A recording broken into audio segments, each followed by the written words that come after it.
Star Rajinikanth హీరోగా, king Nagarjuna villain గా నటించిన సినిమా కూలీ. లోకేష్ కనకరాజ్ దర్శకత్వం వహించారు. లోకేష్ కనకరాజ్ సినిమాటిక్ యూనివర్స్ కు సంబంధం లేదని, ఇదొక స్టాండర్డ్ లోన్ ఫిలిం అని డైరెక్టర్ కన్ఫర్మ్ చేశారు.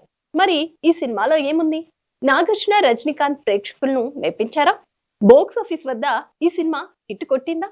సినిమా చూసిన ప్రేక్షకులు ఏమంటున్నారు? ఈ వీడియోలో మూవీ రివ్యూ చూద్దాం. కూలీ ట్రైలర్ చూసారా? జాగ్రత్తగా గమనిస్తే అందులో ఒక కుర్చీ కనబడుతుంది. ఆ కుర్చీ కోసం కొందరు చేసిన యుద్ధమే కూలీ.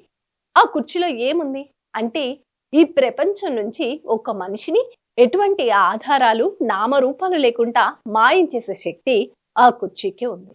కూలీ సినిమాలో రజనీకాంత్, సత్యరాజ్ స్నేహితులుగా నటించారు. ఆ కుర్చీని తయారు చేసింది సత్యరాజ్.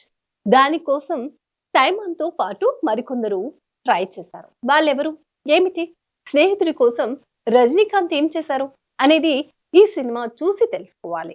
ఈ సినిమాలో యాక్షన్ ఒక్కటే కాదు, ఉమెన్ ట్రాఫికింగ్ కూడా టచ్ చేశారు దర్శకుడు. ఇప్పటి వరకు లోకేష్, కనకరాజ్ తీసిన సినిమాలతో కంపేర్ చేస్తే స్క్రీన్ ప్లే పరంగా కూలీ ది బెస్ట్ అని చెప్పవచ్చు.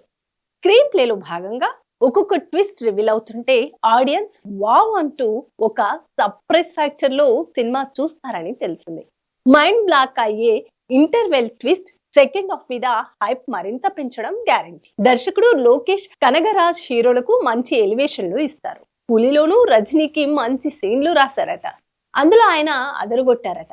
నాగార్జున ఒక స్టైలిష్ విలన్ క్యారెక్టర్ లో చూడడం జనాలకు కొత్తగా ఉంటుంది.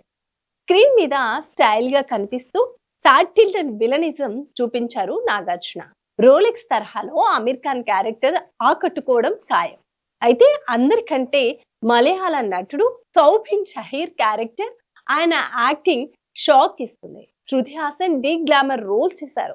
నటనకు ఇంపార్టెన్స్ ఉన్న పాత్రలో ఆవిడ ఆకట్టుకున్నారు. ప్రత్యేక గీతంలో పూజా హెగ్డే సందడి చేశారు. అనిరుద్ రవిచందర్ సంగీతం సినిమాకు ప్లస్. ఓవరాల్ గా ఈ సినిమాపై ప్రేక్షకుల నుంచి మంచి స్పందన వస్తుంది. ఈ సినిమాకు ఇప్పటి వరకు ప్రపంచ వ్యాప్తంగా 12 లక్షల టికెట్స్ అమ్ముడైనట్లు నేషనల్ మీడియా తెలిపింది. మన తెలుగు రాష్ట్రాల్లో టికెట్ బుకింగ్స్ ఓపెన్ చేసిన గంటలోనే 1,00,000 టికెట్స్ కొనుగోలు చేసినట్లు నిర్మాణ సంస్థ తెలిపింది. ఓవర్సీస్ లోనూ అత్యధికంగా ప్రీ సేల్ బుకింగ్స్ జరిగిన తొలి తమిళ సినిమాగా రికార్డు నెలకొల్పింది. మొదటి రోజే ఈ సినిమా 100 కోట్ల క్లబ్ లో చేరడం ఖాయమని అభిమానులు ఎక్స్పెక్ట్ చేస్తున్నారు.